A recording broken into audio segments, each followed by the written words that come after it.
اس دور کا جو سب سے بڑا فتنہ ہے اس کو اب نوٹ کیجیے، کیونکہ میں آج مہدی کے بارے میں یا یاجوج ماجوج کے بارے میں یا حضرت مسیح کے نزول کے بارے میں کچھ عرض نہیں کروں گا۔ بقیہ وقت جو میرے پاس اب ہے وہ مجھے صرف کرنا ہے صرف دجال کی وضاحت۔ ان تمام ادوار میں دور الفتن، دور الملاحم، الملحمۃ العظمی، ظہور مہدی، نزول عیسیٰ، یاجوج ماجوج، ان سب میں اس پورے عرصے میں عظیم ترین فتنہ جو ہے اس کا نام قرآن کی زبان میں دجال، حدیث کی زبان میں دجال ہے۔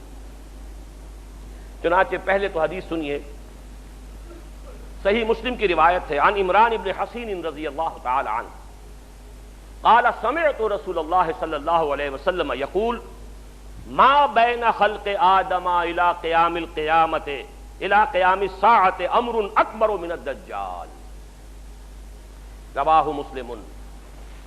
حضرت عمران ابن حسین فرماتے ہیں رضی اللہ تعالی عنہ کہ حضور کو میں نے خود سنا یہ فرماتے ہوئے۔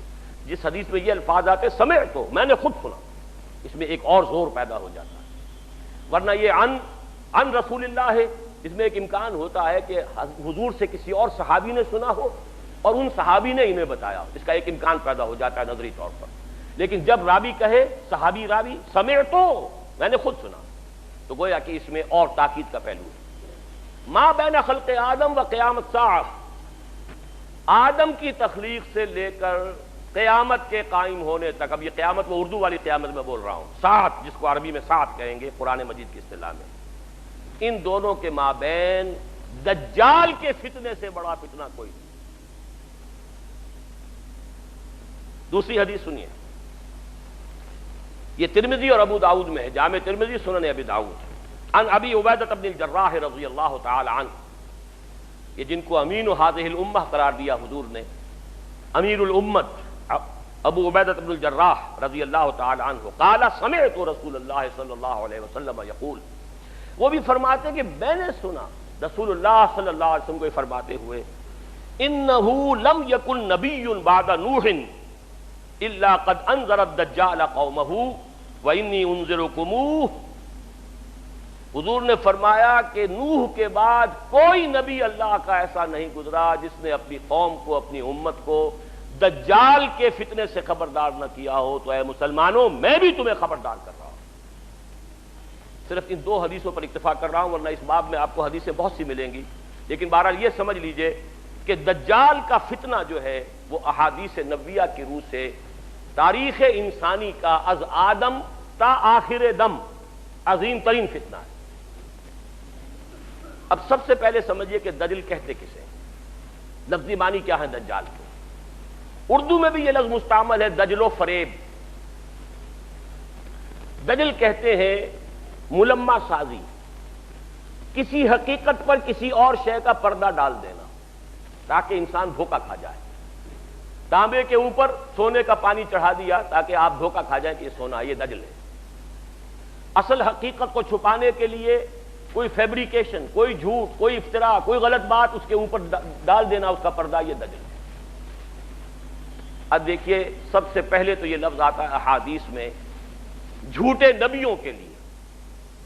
یہ حدیث سن لیجئے، یہ بھی جامع ترمذی اور سنن ابی داؤد کی روایت ہے، وَأَنَّهُ سَيَكُونُ مِنْ أُمَّتِي كَذَّابُونَ ثَلَاثُونَ كُلُّهُمْ يَزْعُمُ أَنَّهُ نَبِيُّ اللَّهِ وَأَنَا خَاتِمُ النَّبِيِّينَ لَا نَبِيَّ بَعْدِي وَلَا تَزَالُ طَائِفَةٌ مِّنْ أُمَّتِي عَلَى الْحَقِّ ظَاهِرِينَ لَا يَضُرُّهُم مَّنْ خَالَفَهُمْ حَتَّىٰ يَأْتِيَ أَمْرُ اللَّهِ۔ یہ حدیث طویل ہے، میں نے چھوٹا سا ٹکڑا اس میں سے لیا ہے، لیکن اس میں ایک طرف تو نوٹ کیجئے کہ خبر دی حضور نے کہ میری امت میں سے 30 کذاب دجال کھڑے ہوں گے جو نبوت کا دعویٰ کریں گے۔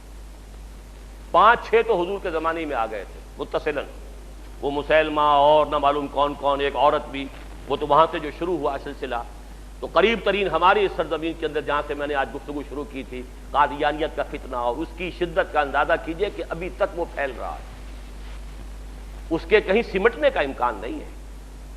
اس لیے کہ دیکھیے وہی بات ہے جو کئی جگر نے کہی تھی کہ میں چوٹ بھی کھاتا جاتا ہوں اور قاتل سے بھی کہتا جاتا ہوں، توہین ہے دست و بازو کی وہ وار کے جو بھرپور نہیں۔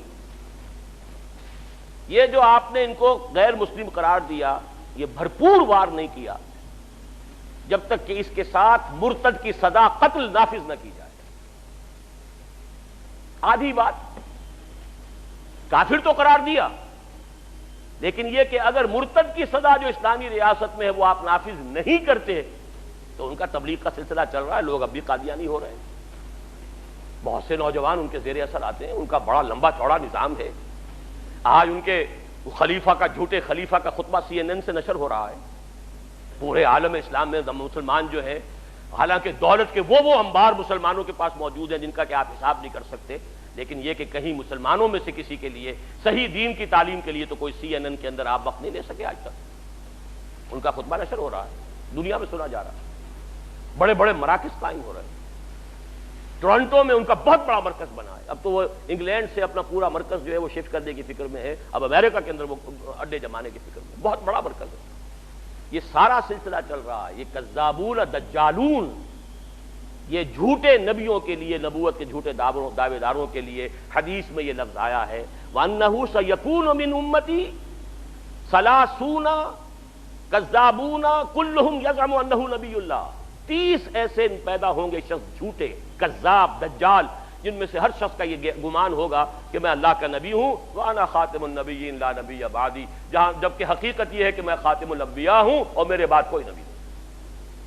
لیکن اس حدیث کا ایک ٹکڑا جو ہے وہ میں خاص طور پر، اگرچہ میرے مضمون سے متعلق تو صرف یہی حصہ تھا، لیکن یہ حصہ بہت ضروری ہے، شاید کہ آپ کے دل میں کوئی آرزو پیدا ہو جائے، امنگ پیدا ہو جائے۔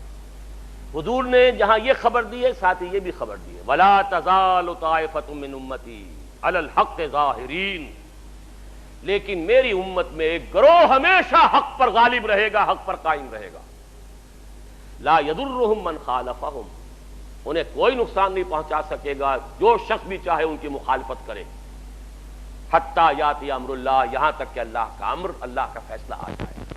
یہ بہت بڑی خوشخبری ہے، یہ امت کبھی بھی گمراہی پر جمع نہیں ہوگی، ایسا کبھی نہیں ہوگا جیسے کہ عیسائیت جو ہے تثلیث پر جمع ہو گئی، حالانکہ بہت طویل عرصے تک ایسے بھی موجود رہے حضرت عیسیٰ علیہ السلام کے ماننے والے جو خالص موحد تھے، تثلیث کے قائل نہیں تھے، لیکن یہ کہ یہ امت جس طریقے سے اب جمع ہو چکے، اب کوئی عیسائیت کی ڈینومینیشن ہو، کوئی چرچ ہو، وہ پروٹیسٹنٹس ہوں، وہ کوئی ہو، وہ کوئی گریک چرچ ہو، کوئی آرتھوڈاکس چرچ ہو، پروٹیسٹنٹس ہوں، کیتھولکس ہوں، کوئی ہو، سب کے سب تثلیث کے اوپر سب کے سب متفق ہیں، توحید ان کے ہاں سے جا چکی۔ حضور نے جو خبر دی ہے خوشخبری، میری امت کا معاملہ یہ نہیں ہو سکتا، کیوں نہیں ہو سکتا؟ عقلاً آخری امت ہے، ظاہر بات ہے کہ حضرت مسیح کی امت بگڑ گئی تو حق کو بیان کرنے کے لیے محمد رسول اللہ آ گئے صلی اللہ علیہ وسلم۔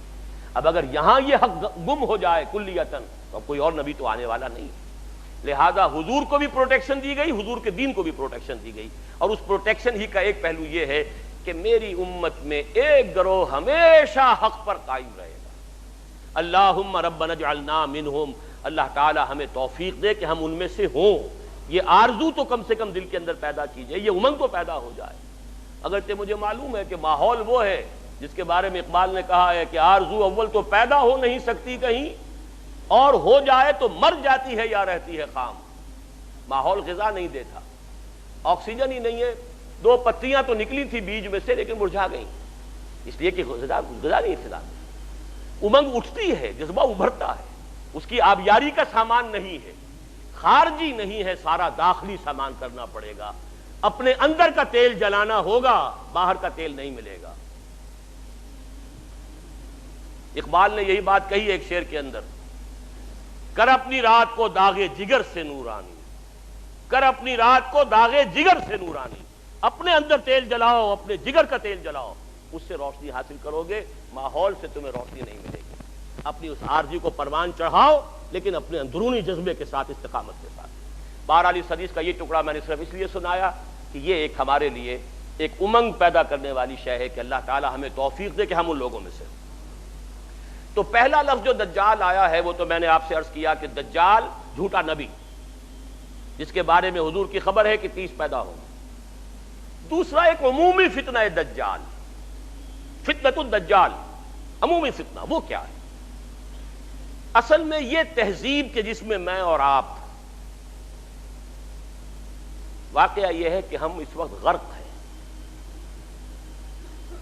کسی کے سر کے اوپر تک پانی جا چکا ہے، وہ جا چکا، کوئی گردن تک اس کے اندر ہے، کوئی پیٹ تک ہے، کوئی گھٹنوں تک ہے، لیکن ہم میں سے کوئی اس تہذیب سے بچا ہوا نہیں. یہ عالمی تہذیب ہے، دجالی تہذیب، جو شروع ہوئی تھی مغرب سے تقریباً 400 سال قبل، رینائسنس، احیاء العلم. لیکن اس احیاء العلم کے نتیجہ کیا نکلا؟ مادی ترقی، ٹیکنالوجی، سائنس بڑھتی چلی گئی، اور اس درجے بڑھتی چلی گئی کہ عروج آدم خاکی سے انجم سہمے جاتے ہیں کہ یہ ٹوٹا ہوا تارا مہ کامل نہ بن جائے. چاند کو پاؤں تلے روند آیا انسان، اور ابھی نہ معلوم کہاں کہاں کمندے ڈال رہا ہے. لیکن دوسری طرف آسمانی وحی والی ہدایت سے اپنی آنکھ بند کر لی. نوٹ کر لیجئے اس بات کو اچھی طرح. سورہ بقرہ کا 4تھا رکوع جو ہے قرآن مجید کے فلسفے میں نہایت اہمیت کا حامل. اللہ نے انسان کو بنایا زمین کی خلافت کے لیے.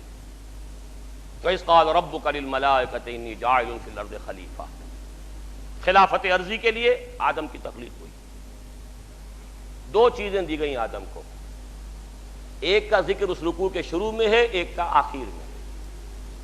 شروع میں علم الاسماء دیا گیا، علم آدم الاسماء كلها ثم عرضهم على الملائكة فقال انبئوني باسماء هؤلاء ان كنتم صادقين. ایک علم تو آدم کو دے دیا گیا، علمہ دے دیا گیا، فعل ماضی ہے، ماضی مطلق ہے، دے دیا گیا. ایک علم کے بارے میں فرمایا وہ آتا رہے گا تمہارے پاس وقتاً فوقتاً. فَإِمَّا يَأْتِيَنَّكُم مِّنِّي هُدًى فَمَن تَبِعَ هُدَايَ فَلَا خَوْفٌ عَلَيْهِمْ وَلَا هُمْ يَحْزَنُونَ. سورہ بقرہ کے 4تھے رکوع کے آخری میں ہے نا. یہ علم تو دے دیا تمہیں.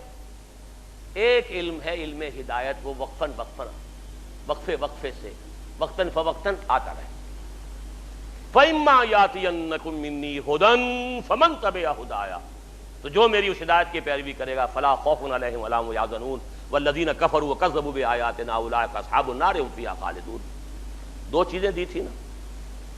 علم اسماء جو آدم کو دے دیا گیا وہی ہے جو آدم کی نسل کے اندر ایک تناور درخت بن کر یہ فزیکل سائنسز اور ٹیکنالوجی کی شکل اختیار کر چکا ہے. اس کو اچھی طرح سمجھ لیجئے بات کو. آم کی گٹھلی میں پورا آم ہوتا ہے کہ نہیں؟ آم کا درخت کہاں سے وجود میں آتا ہے؟ گٹھلی سے. باہر سے تو صرف پانی گیا تھا گٹھلی کے اندر، 2 پتیاں کہاں سے نکلی؟ اس کی ابتدائی غذا بھی اس گٹھلی کے اندر موجود ہے. بعد میں پانی جو ہے وہ مختلف منرلز لے کر اندر جاتا رہا، اوپر سے جو ہے آکسیجن ملتی رہی. آم کا درخت پورا کا پورا گٹھلی میں تھا، لیکن آم کی گٹھلی کو آم کا درخت بننے میں کتنے سال لگتے ہیں؟ چلیے 10 سال لگے. آدم کو پورا علم دے دیا گیا، اس کی ایکسفولیشن، اس کا ظہور، اس کا بروز یہ ہوا ہے ان 10,000 سالوں کے اندر. وہ درخت اب تناور درخت بن گیا ہے. اصلھا ثابت وفرعھا فی السماء. اس کی شاخیں آسمان سے باتیں کر رہی ہیں.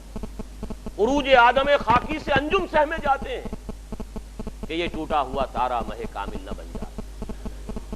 تسخیر کائنات جو انسان کر رہا ہے وہ خلیفہ کی حیثیت سے کر رہا ہے. اسی لیے فرمایا گیا اللہ تعالیٰ نے تمہارے لیے پوری زمین کو جو ہے اور جو کچھ اس کے اندر ہے، نہ صرف زمین بلکہ آسمان، ان سب کو اللہ تعالیٰ نے مسخر کر دیا انسان کے لیے. قرآن مجید میں 2 جگہ یہ مضمون آیا ہے. بہرحال ایک طرف یہ علم جو پھیلتا چلا گیا اور ابھی اور آگے جا رہا ہے اور آگے جائے گا. ابھی جینیٹک انجینئرنگ کا فن جو ہے اس وقت سب سے زیادہ یا تو کمپیوٹرز کے اوپر توجہ ہے اور یا جینیٹکس پر ہے.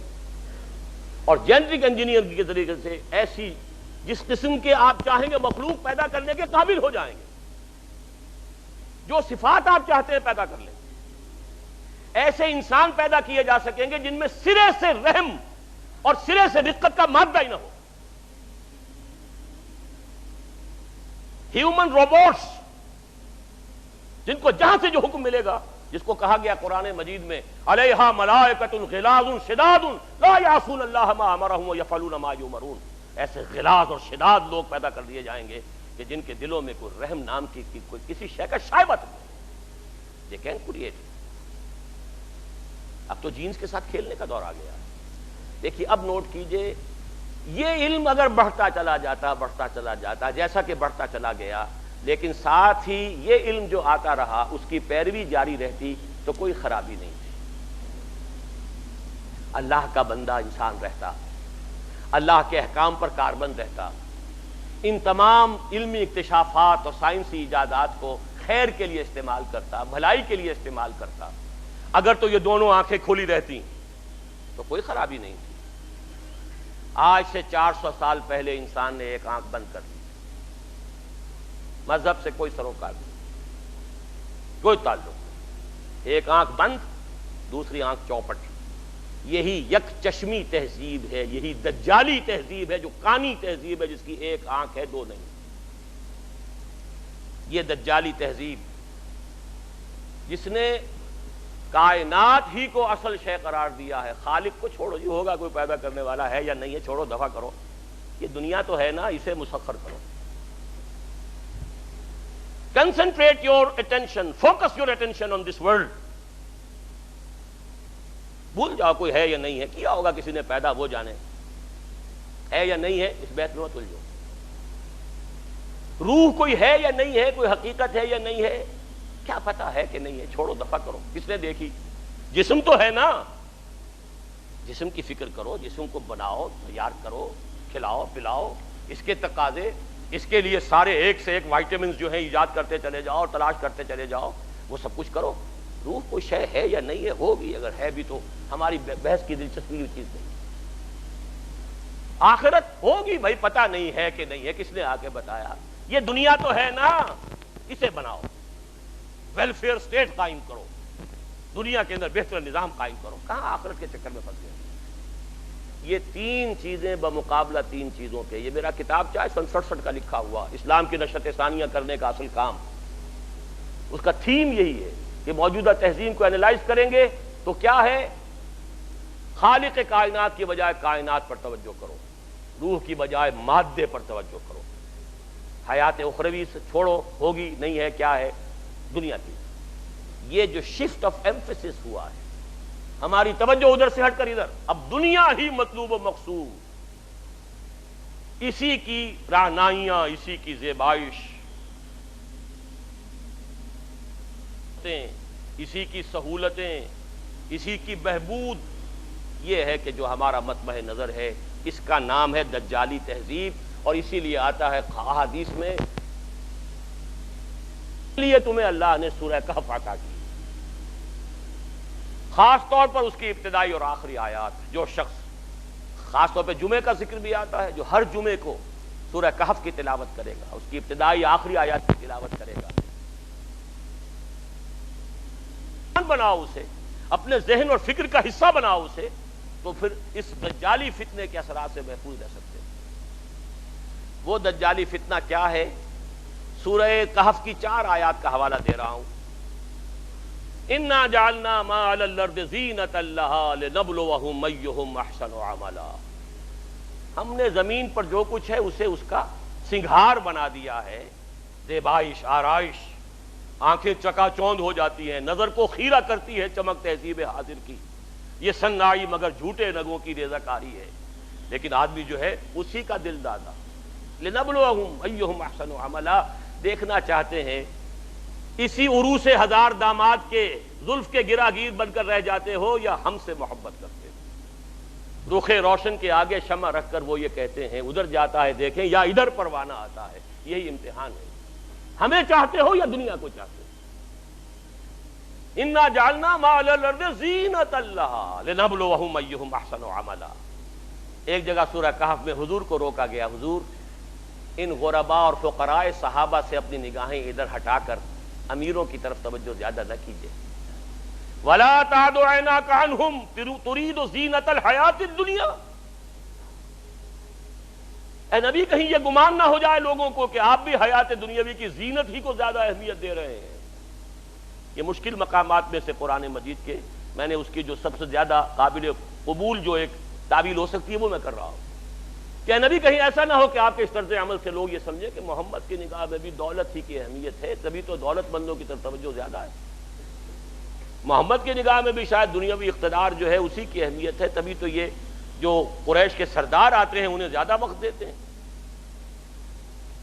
ہم فقراء جاتے ہیں تو ہماری طرف توجہ نہیں فرماتے.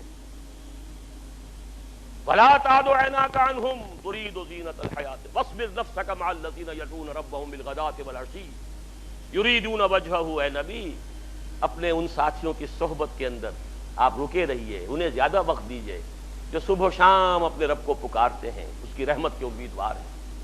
وَلَا تَعْدُ عَيْنَاكَ عَنْهُمْ ان سے نگاہیں ہٹا کر ان دولت مندوں اور سرداروں کی طرف متوجہ نہ ہو. تُرِيدُ زِينَةَ الْحَيَاةِ الدُّنْيَا. تیسرے مرحلے پر آتا ہے المال والبنون زینۃ الحیات الدنیا والباقیات الصالحات خیر عند ربک ثوابا وخیر عقبا. یہ دنیا مال اور یہ مال و دولت دنیا، یہ رشتہ و پیوند، بتان وہم و گما لا الہ الا اللہ.